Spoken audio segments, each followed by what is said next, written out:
এই ভর্তাটি দিয়ে আপনার পুরো একতলা ভাত কিভাবে শেষ হয়ে যাবে আপনি বুঝতেও পারবেন না।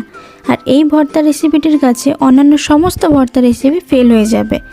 এই ভর্তাটি বানানোর জন্য আমি প্রথমে এখানে নিয়ে নিয়েছি 300 গ্রাম বোনলেস চিকেন।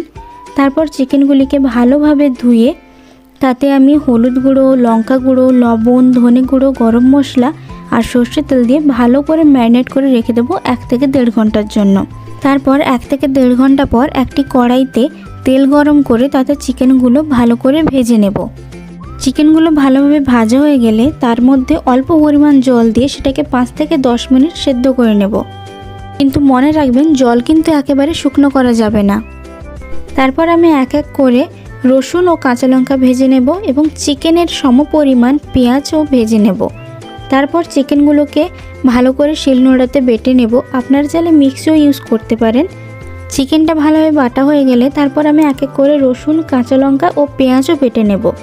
সমস্ত কিছু বাটা হয়ে গেলে সব কিছু একসাথে করে তাতে স্বাদ মতো লবণ এবং ধনেপাতা কুচি এবং চিকেনের যে গ্রেভিটা আমরা রেখেছিলাম ওই গ্রেভিটাও মিশিয়ে একসাথে মেখে নেব এবং তারপর ওপর দিয়ে সরিষার তেল দিয়ে দিলেই রেডি আমাদের টেস্টি মাংসের বাটা।